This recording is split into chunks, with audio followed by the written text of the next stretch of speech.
What's up everyone, how's it going? In this game we have Filisberto as our blue Mongol spawning in the southwest of Dry Arabia. Up here in the northeast, we have SAS as our red Byzantine. He is going this is a little different. SAS going for wood right away, 5 on wood. He's going to be going up to 200. So is he going to be going for a Dark Age rush? He might be going for early Lamentinine in order. Okay, there's the barracks. Yeah. So it does look like he's going to be going for the early Dark Age. Well, I guess more of a Dark Age defense than a rush.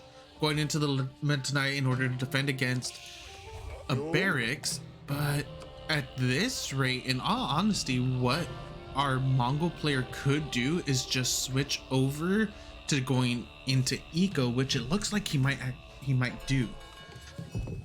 No, there's the barracks is still gonna get dropped. Okay, I would have liked the idea of just going into eco from there, skipping the barracks and just progressing forward, because SAS already invested into the village, into the barracks plus the Lamentinine, which you know he was gonna do, and then you could have just went into a feudal, and if SAS does attack with his Lamentinine, easy tower, and that's it. But we'll see what ends up happening here. Goes for the barracks regardless. I don't think, is he gonna produce anything? Okay, there we go. 2 spears on the way. Single spear, well, single Lamentinine for our good old red Byzantine player. I was gonna call him Russ because I'm so used to casting SAS as Russ. They're pretty synonymous with one another.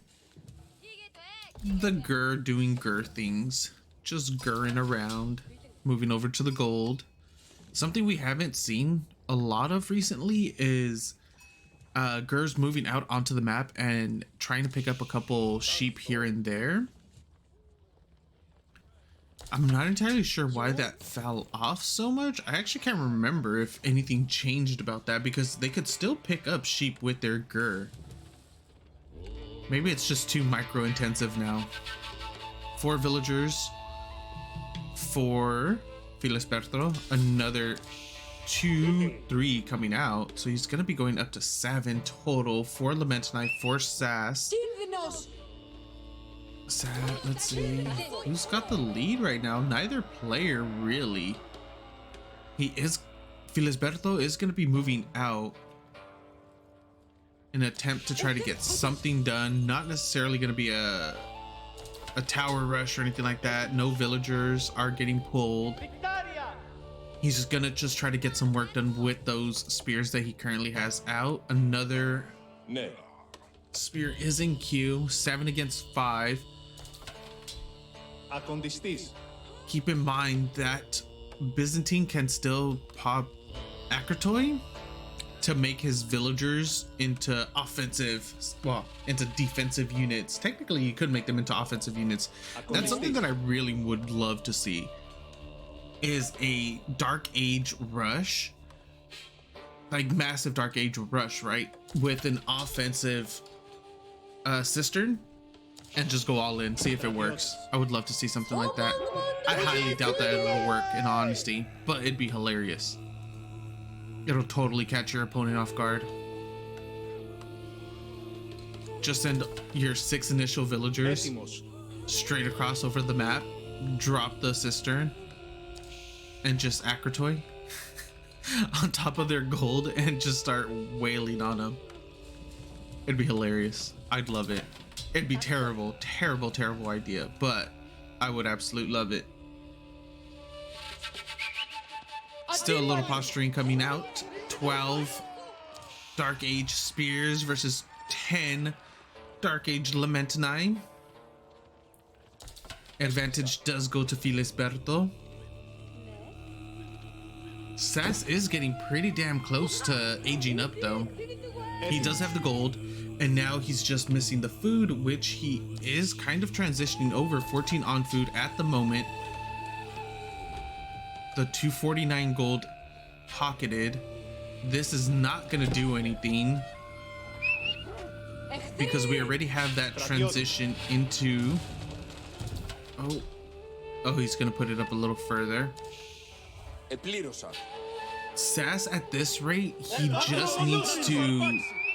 I think what he needs to do is just back off and try to get into feudal. Pulling villagers as well in order to try to defend against this, which I really don't think he needed to do. He needs to cancel those Lamentini. Like, I don't see a purpose in him going so hard into it right now. And now SAS did put himself in a decent position in order to get into feudal. But since he's queued up so many units and now he's going so heavily into the defense, even more, we're gonna have the silver tree coming up for Filisberto while SAS is still gonna be in Dark Age when he should have been feudal. 18 spears for Filisberto, 16 Lamentini for SAS. SAS did put himself in a really solid position in order to try to age up. He has the resources now. Gonna go for the Grand Winery. That's not bad. Try to go into the... Oh, hardened spears are going to be coming through right now as well. Nice little feudal age fight. Spear on spear action. Spear on Lamentini. Not really much for the shield wall to deal with right here. Stabby stabs coming out all around to everybody. It does look like it's going to be in favor of our Byzantine player right here, though. More reinforcements. Akrotoi does get popped. Villagers are going to be coming through as well. They are getting jumped in. This is where shield wall needs to be activated in order to be able to tank the tower for a little bit longer. And look at 50% damage reduction. No focus fire. Oh, it looks like he's going to try to focus fire down some villagers right there. 6 spears remaining for Filisberto, 11 Lamentini for SAS, and the Grand Winery is going to be coming down, plus a few more spears will be going down. Spears and Lamentini will be going down for both players. And now there's only a single spear left for our Mongol, as where there's 9 Lamentini. Never mind, there are no spears left for our Mongol player, while SAS sits on 9. Archery range is down. We might see some double production. Where is... Oh, that's a little greedy right there. Yeah, that's a pretty greedy position. Look at how it's gonna just cut across everything. And since, of course, Mongols don't have walls, it's not like you could potentially reroute it a bit. Because what you could have... Oh, it wouldn't have been able to it wouldn't be a good idea either way to reroute it. Yeah. There's no...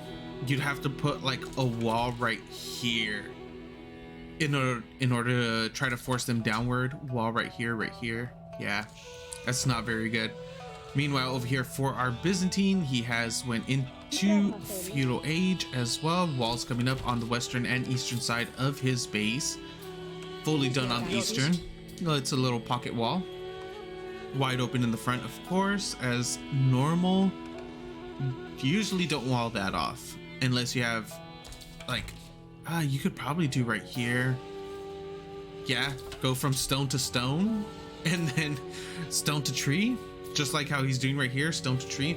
Being able to wall up onto resources has been such a massive game changer when it comes to these types of situations. It makes a massive difference. Mercenary house, barracks, stable out for SAS. Well, barracks, stable out for SAS. Mercenary house coming up just ever so slightly. How many do we have so far? 4 traders. This eco is gonna be pretty damn good in a short amount of period, or short, yeah, in a short period. 37 workers for Filisberto, 15 military, 9 archers, 5 spears, and then another set of archers coming out as well. They are getting double produced with of course, his Khan. Over here for Byzantine, 33 workers, 14 military, 11 Lamentinai, 3 horsemen. And have we seen what trade not trade. Yes, so he did go for the Eastern contract. He has access to the Keshik now in the feudal age. In Castle, he'll have the golems, and then in Imperial, he'll have the tower elephants. First set of Keshik will be coming out, and we're gonna see if he's gonna try to go into an earlier castle. The trade gets spotted. There are spears here in order to defend it, and there's decent military over here on the western side as well. So these horsemen will be getting deflected very quickly. It doesn't look like he's gonna lose any, which is pretty good. But now SAS knows where the trade route is. He knows where the market is as well. I'm fairly sure. Yeah, he knows where the market is, so he could hit from either angle, and it does look like he's gonna potentially do a giant like U-turn essentially, or rainbow maneuver, whatever you want to call it, going from one side to the other in a horseshoe manner. Sure, let's call that a horseshoe loop. There's not much over here aside from villagers. There's 2 archers. They're not going to really do anything against the horsemen. What's getting attacked? A villager. Oh, this is kind of no, there's gonna be a trader coming shortly, so if he wants to leave his horsemen there, he could just start picking off some of those traders. He can also go into the gold. Ooh, did Filisberto get tipped off by something? No, he's just, where is he rotating to? That was very weird. That was a very, very weird rotation that he just did right there. Packed up everything, and now he's gonna be going where exactly? To the food? He still needs gold, unless he's fully secure on his trade route to be able to sustain. Khan does go down to Keshik and Lamentinai. That was a little bit of weird movement from our Mongol player.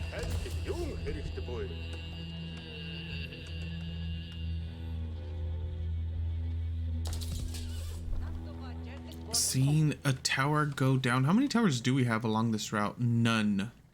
Just the one so far that's being put up right now. As for our Byzantine.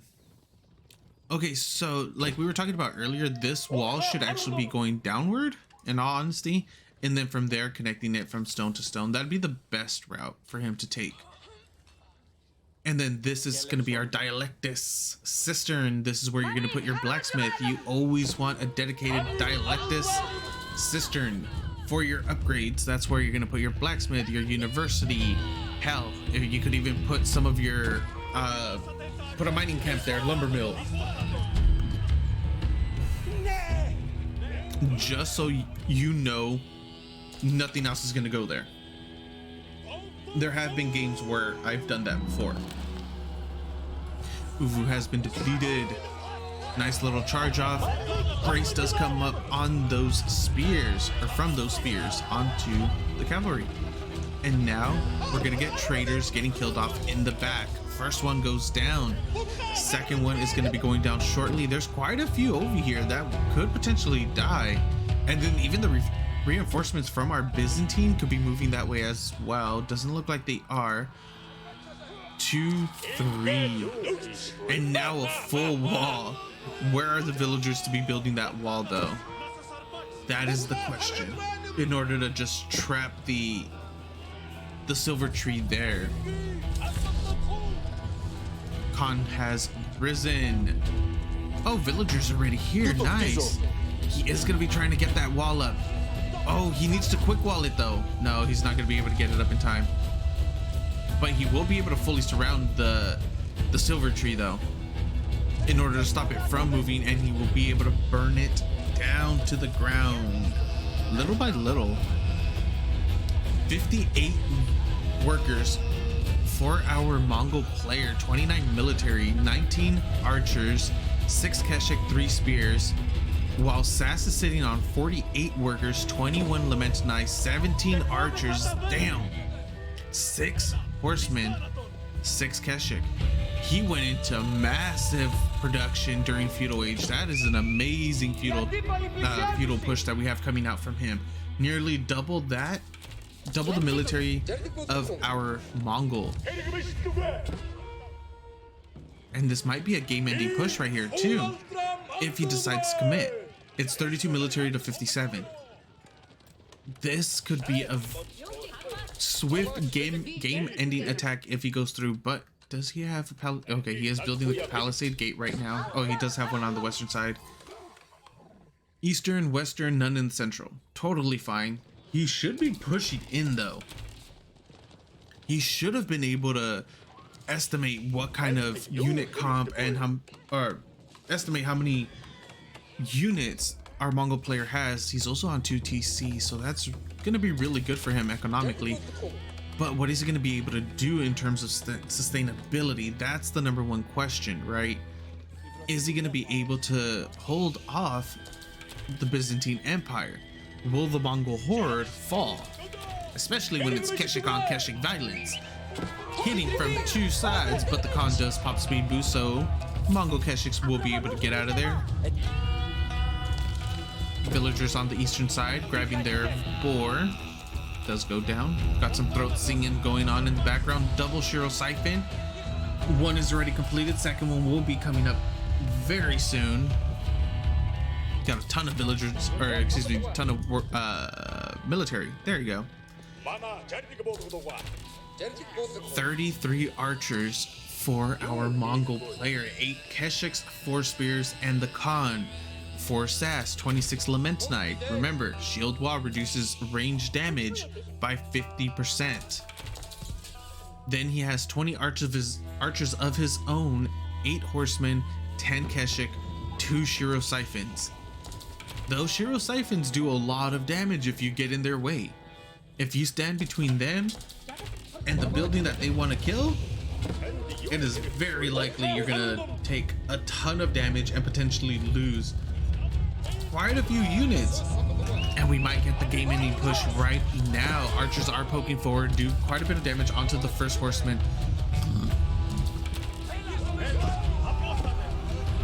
Horsemen are pushing forward. There's not enough front line for these archers, or to buffer for the Mongol archers. Keshik's going into the back line, horsemen going in as well. Now we see the Shiro Siphons are going to start focusing down production. Thankfully for the Mongol player, he's able to pack up, go away. He does it with the stables. Now he has to cancel production on his archery range as well. Next archery range may be under fire, and same thing will happen there. Units are getting canceled left and right. That's a lot of damage that these Shiro Siphons do. Pack up, move. Barracks gonna have to do the same thing very soon. Keshiks are gonna charge in for the Mongols onto them. Decent amount of damage there. Shiro Siphons are gonna get microed back. There's such a huge cavalry for our Byzantine player though. That's a lot of horsemen and Keshik that have just been piling up for him. And now we're getting a forward, wow, why can't I think of it? Cistern. The wall up did come up around that. Keshiks go in, kill the first Shiro Siphon. Second one being constructed. Well, what would have been the third? This has been some decent defense by Filisberto. He is able to kind of turtle up and dish out a decent amount of damage. 39 archers out for him at the moment. 7 villagers have been killed by SAS. And the amount of, not entirely sure what happened there, sorry guys. And the amount of idle time from both of the TCs, not only that, but the idle time from the military production. And now he's going to potentially lose a stable as well before the Keshik is able to pop. Where is his... I don't even know where his Uvu is either. I don't think he's rebuilt one. And look at the amount of death and decay right there. Look at all the damage that the Shiro Siphons are able to do. Like I said, if you stand in between them and the building they want to kill, oh, they're gonna make sure you pay for it. He just lost so many villagers and a huge amount of his front line right there because they got stuck between the Shiro Siphon and the pasture. Look at those archers just melt to the Shiro Siphons. The archer numbers have dropped down to what, 8, 9? 6 Keshiks in queue. GG gets called. Game goes to our red Byzantine player SAS. Thank you guys for watching. Hope you enjoyed, and I'll see you next time.